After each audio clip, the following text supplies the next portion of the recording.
asalaamaaleykum mbokki Kolda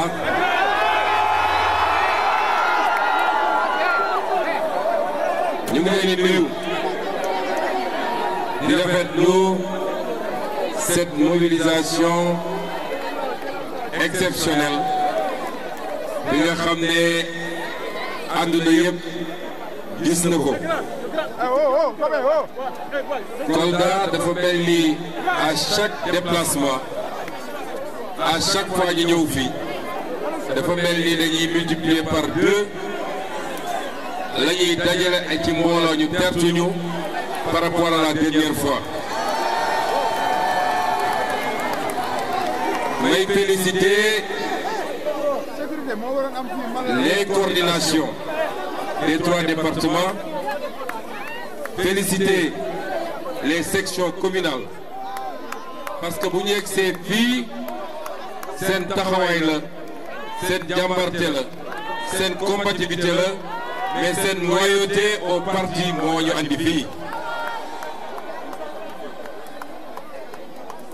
may féliciter aussi di remercier tous les alliés, tous ceux qui ont accepté de venir rejoindre le PASTEF dans le combat que nous menons. Parce que mbir mi dañu war a liggéey ci Sénégal loxoy ñëpp xaj na ci soxla nañu toutes les compétences soxla nañu tous les profils ci kaw rek li ñu yàgg wax mooy mu doon ñoo xam ne réew mi moo leen tax a jóg et non seen bopp seen loxo set mais it mu doon ñoo xam ne ils n'ont jamais été des ennemis du projet. On peut être adversaire du projet, ennemi du projet. Kon les maires, tous les maires yi nga xam ne jàpp nañu ni dañu war a ñëw ci liggéey bi ñu ngi leen di jaajëfal ne leen yegg si leen ci jàmm. Les leaders politiques yi nga xam ne jàpp nañ ni dañu war a bàyyi wala dañu war a jóge feneen ñëw jàpp ci liggéey bi bu dee conditions yi ma wax daje na ñu ngi leen di wax bismillah. moo xam tudd na El Hadj Mamadou Diaw wala moo xam tudd na Abdourahmane Baldé wala mu tudd keneen ak keneen ci kaw anam yii ma wax ku ñëw am nga sa place ci liggéey bi. ma ne dama defal mention spéciale au maire malheureusement xaw ma leen ñoom ñëpp mënuma jaar seen tur mais on leur dit bienvenue. bu loolu weesoo mbokki Kolda dama leen wax ni campagne bi campagne thématique la parce que yéen population yi rawatina yéen jeunesse bi mais maa ngi fiy gis ay mag yoo xam ne ci heure bi sama yaram sax xaw na see daw góor gi maa ngi leen di nuyu waaye yéen yéen a wax ni léegi da ngeen bëgg politique bu bees politique boo xam dañ koy teg ci xam-xam teg ko ci programme teg ko ci projet njëkkuma fee ñëw de mais ñi fi jot a jaar est-ce que bu ñu ñëwee wax nañ leen programme est-ce que wax nañ leen projet ñëw nañu doxantu ci dëkk bi kenn topp leen ñu dem wër suñu arbre sacré bi gis nga arbre sacré bi xam ne kan mooy kan de kenn mënu koo nax ñu jaare noonu génn mais waxuñu leen lii la ñuy def ci agriculture waxuñu nii la ñuy régler problème mu ndox mi waxuñu leen lii la ñuy def ci infrastructure politique boobu nag genre politique boobu la Sénégalais yi doyal sëkk ñun nag on vous a dit qu'on va vous amener une campagne thématique fii dañu nekk ci pôle sud ñetti région la région de Ziguinchor région de Sédhiou et région de Kolda li spécificité pôle sud mooy c'est une région naturelle noonu lañ ko tuddee depuis indépendance ba léegi li tax ñu ne ko région naturelle mooy seul pôle boo xam ne dafa am délimitation naturelle au nord di nga fa fekk le fleuve Gambie moo ko délimité pratiquement sur plus de 300 kilomètres boo ñëwee nag au sud di nga fa fekk des frontières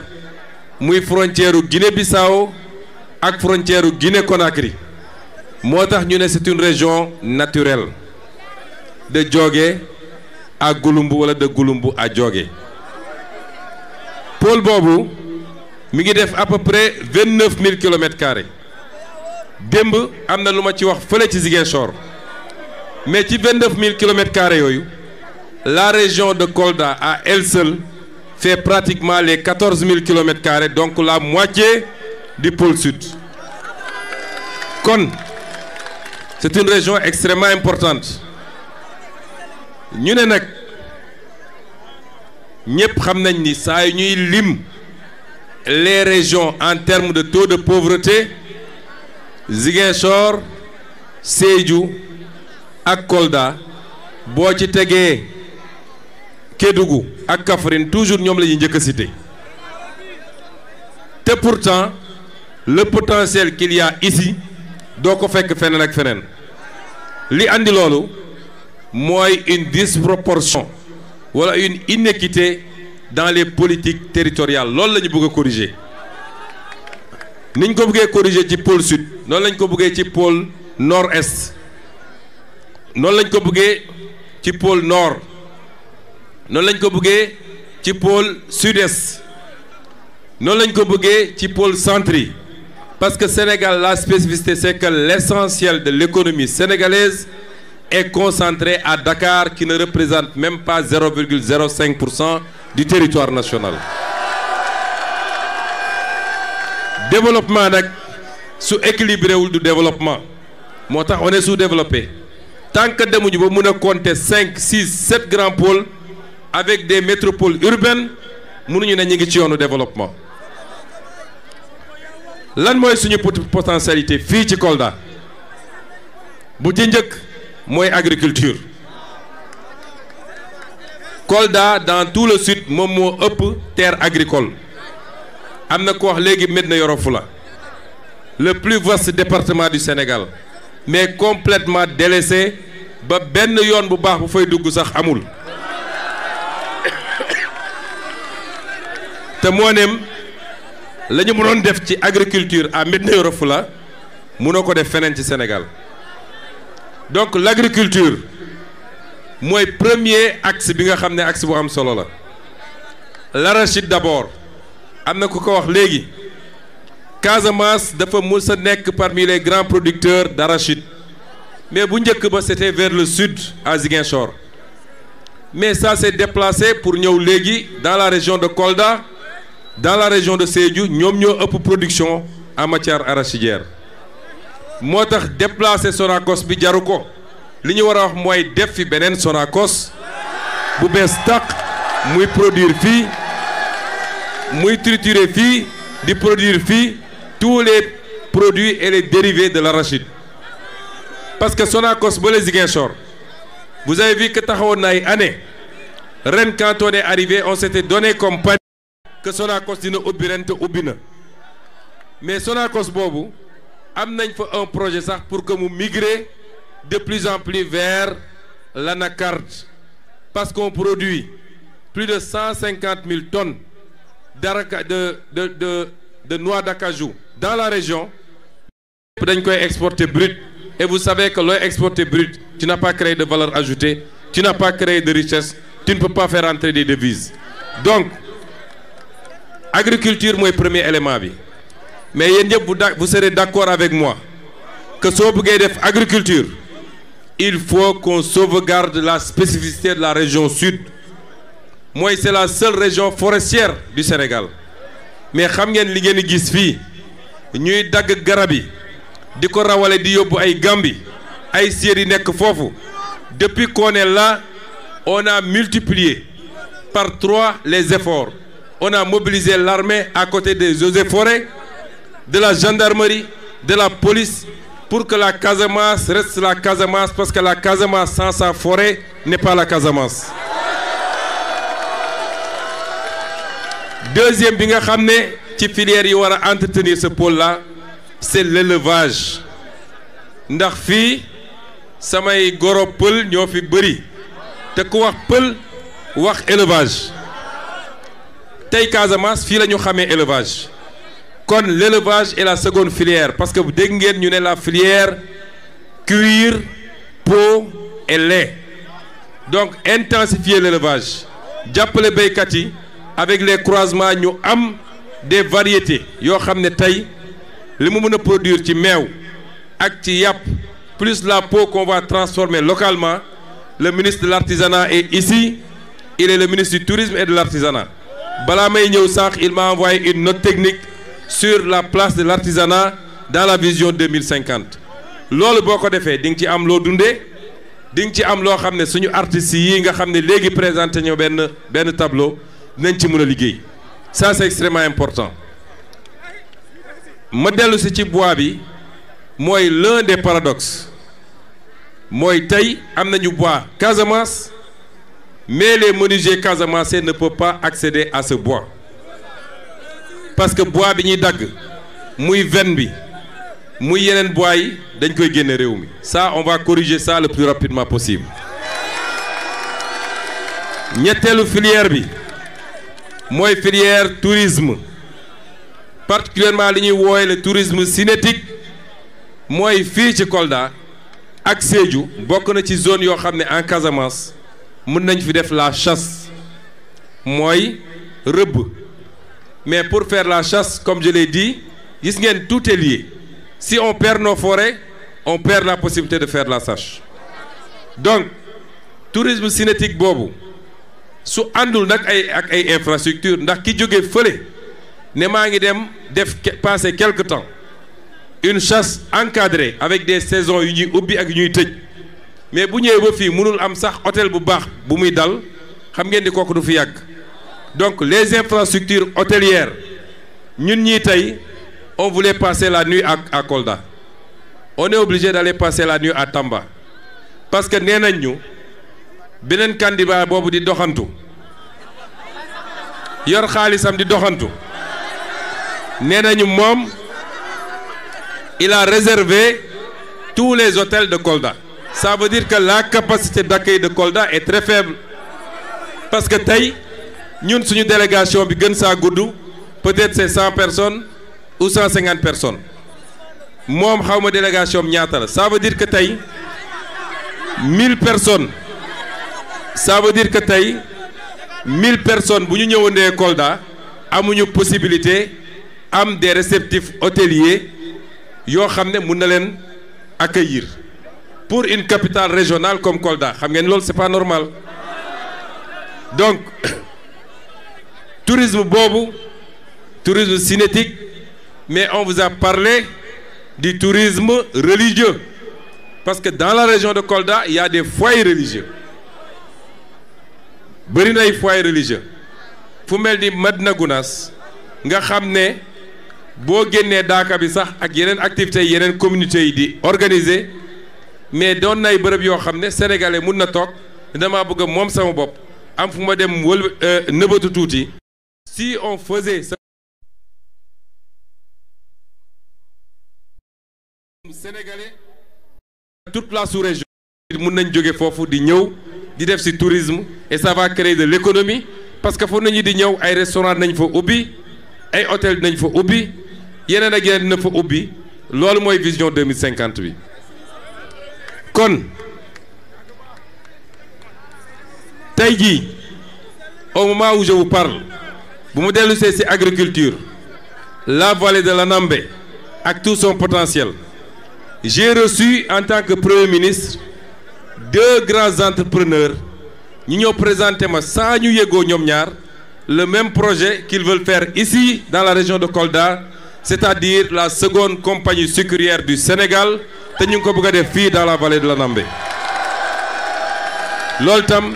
c'est un potentiel extraordinaire et important qu'il nous faut exploiter ma tontu tuuti rek balaa may gën a sori ci programme bi nos amis de Médina Yoro Fula ñun bañuñu dem Médina Yoro Fula mais il faut comprendre que campagne nationale dafa métti et démb on était ci beneen zone bi nga xam ne mooy pôle bi mais je ne suis pas allé à Bignona Ousmane Sonko buy campagne demul Bignona parce que Bignona c'est chez moi dew ma Oussouye on n'a pas fait les autres départements parce que su ñuy organiser rassemblement yu mel nii c'est pour que les autres départements se déplacent parce que ñun su ñu defee 600 kilomètres pour venir ici mais que chaque département fasse au moins 100 kilomètres ou 50 kilomètres ou 70 kilomètres ñu ñëw daje fii def benn waxtaan bu ci temps bi xajoon nag vous-même vous reconnaissez le problème d'accès à Médina Yoro Foulah mais je prends la garantie ici que ce problème va être réglé le plus rapidement possible inchallah. La question balaa may ñëw dama laaj le ministre des infrastructures parce que la question du désenclavement de Médina Yoro Foulah est au cœur du programme de désenclavement bi nga xam ne validé nañ ko fii lañ ko fekkoon mais dafa taxawoon démb wax naa ci Sédhiou lu ko taxawaloon parce que dañuy dem fekk les populations rurales ils leur disent le président Bassirou Diomaye Faye et le gouvernement de Sonko duñu mus a yeggali les infrastructures yi ñu doon defar c'est pas vrai le problème qui se pose dañoo ñëw fekk un contrat boo xam ne dañ ko surfacturé avec des commissions de plus de 40 milliards yoo xam ne ci poosu nit ñi la dugg ñu ñëw fekk des projets qu'ils ont démarré à la va-vite parce que simplement ils voulaient faire un semblant de réalisation pour population yi voter pour eux ils ont démarré sans faire les études d'impact environnemental te loolu Grande-Bretagne bi ñu signéel ñoom ñuy financer dañ ne woon mënuñu commencer liggéey bi tant que defuñu étude d'impact environnemental est-ce que vous êtes d'accord ñun ñu bàyyi ay projets yoo xam ne surfacturé nañ ko à coût de plusieurs dizaines de milliards gars yi dem parce que tout simplement on est pressé est-ce que voulez-vous qu'on restaure la bonne gouvernance dans ce pays sàcc xaalis bi jeex fi détournement yi jeex fi randal bi jeex fi chaque centime des Sénégalais ñu delloo ko ci Sénégalais yi loolu rek moo waral li ngeen dégg nii j'en profite pour prendre ici un engagement l'aéroport de Kolda sera finalisé dans les meilleurs délais parce que mënuñu comprendre que une capitale comme Kolda mënul am un aéroport digne de ce nom jusqu'à présent waa Kolda yu ci bëri dañuy dem wàcc aéroport Ziguinchor après ils se tapent 184 kilomètres pour venir à Kolda est-ce que loolu yoon la donc ce problème sera réglé et Kolda mérite d'avoir son université loolu ci programme bi la bokk on a parlé de l'eau le ministre de l'eau il est là il est le ministre de l'hydraulique xam ngeen su ngeen déggee ñu naan projet de l'eau des autoroutes de l'eau muy benn ñu ne leen projet des grands transferts d'eau ñaar yooyu bokkuñu dama bëgg ñu comprendre bu baax suñuy programme les grands transferts d'eau pour mbay mi la particulièrement c'est des canaux à ciel ouvert les autoroutes de l'eau ci mbay mi lañ ci jublu principalement c'est des canaux à ciel ouvert ñu seet les grands points d'eau def des canaux yoo xam ne ñooy drainer ndox mi andi ko là où les gens en ont besoin avec des techniques d'irrigation pour ñu mën a béy noor ak nawet par contre les projets de grand transfert d'eau am na bu ci barki démb rek ministre Cheikh Tidiane Dièye lancé ñu commencé bu njëkk bi mooy le nord qui permet de desservir l'axe Touba Mbour Dakar parce que axe boobu boo ko dajalee rek c'est peut-être 30% ou 40% de la population du Sénégal mais am na yeneen wax naa leen démb bi ma demee dans le pôle centre ni que la ñuy def à partir du bassin captant de Malem Hodar pour régler tout le problème du Saloum noonu lañ ko fas yéene def fii ak le même bassin bi nga xam ne moo nekk Sédhiou et qui va permettre de régler définitivement la question de l'accès à l'eau mais bi ñu ñëwee on s'est rendu compte que la région de Kolda ci programme hydraulique bi ñu doon def dañ ko négligé woon région de Kolda ci hydraulique waaye région de Kolda ci programme d'électrification bi. Ce que le ministre a fait en dehors de loolu ma leen wax noonu par rapport à ce bassin, on va lancer un programme de restauration de tous les forages yi nga xam ne c'est des forages qui sont devenus vétustes. Mais il y a un ambitieux programme de construction de nouveaux forages. Parce que ñun dans notre vision, d'ici très peu, warul am benn Sénégalais boo xam ne da ngay am problème ndox boo naan. Parce que loolu ku ko mënul offrir la population boo ko ne naa la yóbbu développement warul a gëm. La question de l'électricité bi ñuy ñëw juste après Samine et avant Tanaf am na dëkk yu ma romb ñu taxaw baare yoon bi yor seeni sondel ne ma ñun courant la ñu bëgg courant. 64 ans après, il y a beaucoup. Quand on a fait l'évaluation, il y a à peu près 8700 villages yoo xam ne ñun bi ñuy ñëw loolu moo newoon ci programme bi ñu ne ñooñu ñoo amagul courant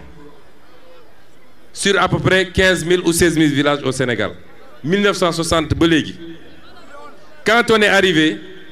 la première chose bi ñu def yéen jeunes yi ma bëgg ngeen tàccul ma seen DG Jean-Michel Sène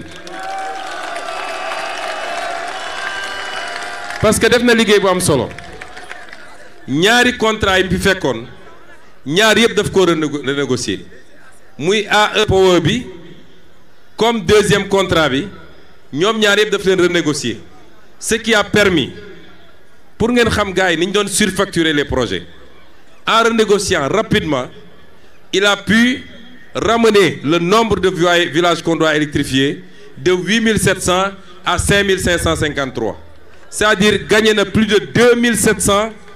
points d'électrification en renégociant des contrats. Mais 2700 yooyu ci poche kan la waroon dem ci poche ay ministre ci ay poche DG ci ay poche entrepreneur. C'est comme ça qu'on pille le Sénégal. moo tax suñu leen déggee ñuy lappi songu DG bi dem fay seen presse suba ak ngoon scandale à point gis nga le scandale le vrai scandale mooy woon ñu bàyyi contrat yi continue noonu moo tax yi ñuy def nii je peux vous assurer que le programme ne s'est pas arrêté. Le DG était ici en Casamance il y a à peine 10 jours.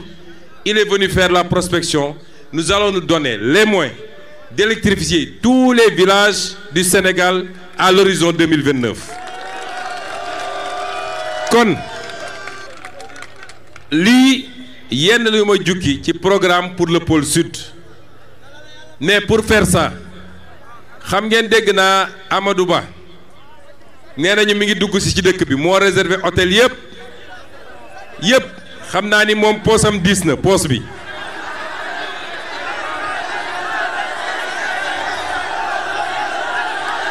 bu ñëwee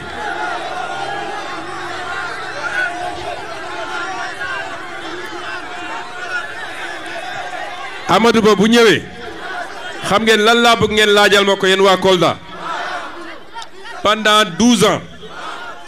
moom 2013 dañ ko fal ministre des finances donc 12 ans yi Macky Sall def moom 11 ans yi nekk na fi ministre des finances nekk na fi premier ministre nekk na fi ministre des affaires étrangères laaj leen ko qu'est-ce qu'il a fait pour Kolda lan la fi def laaj leen ko lan la fi def lu mu deful pendant 12 ans yooyu foog ngeen ni tey muy daw di dàq poste député ku nekk ministre des finances nekk premier ministre defoo foog ngeen ni député moo tax muy def dama ne réew mi weesu na fu ñuy naxee nit ñi le 17 novembre ça doit être plus qu'un référendum. Le message que le peuple doit envoyer et particulièrement vous les jeunes et vous la population de Kolda mooy ngeen wax à tous ces politiciens d'une génération dépassée avec des pratiques révolues ngeen wax leen ni bëggatu leen ngeen gis ci seen politique bi bëggatu leen gis ñuy laaj la voix des Sénégalais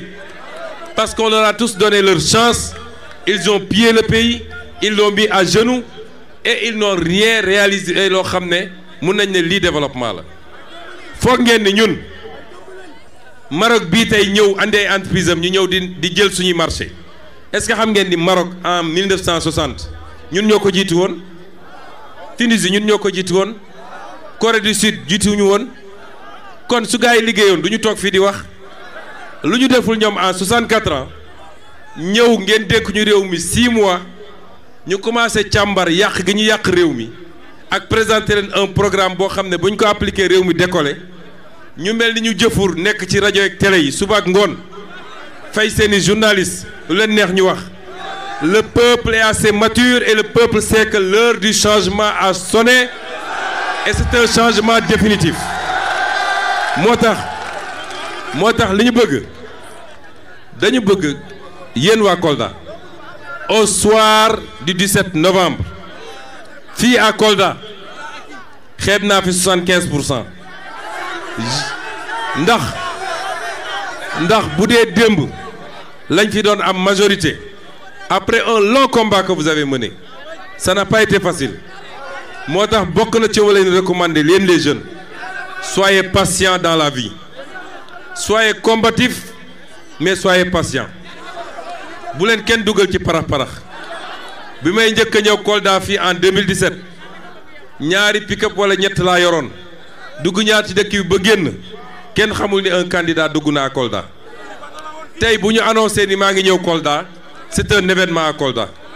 ñaar moo ko andi la combativité mais dans la patience kon li tax ma ne nag on a fait un long chemin ba egg si fii on a pu gagner ci élection présidentielle bi vous avez pu gagner bu dee nag dañoo demaloon suñu bopp yàlla may leen ngeen gagner tey ñeneen ñëw yokku si àndaale li ñu àndaale kon dama ne xeeb naa 75% ici je veux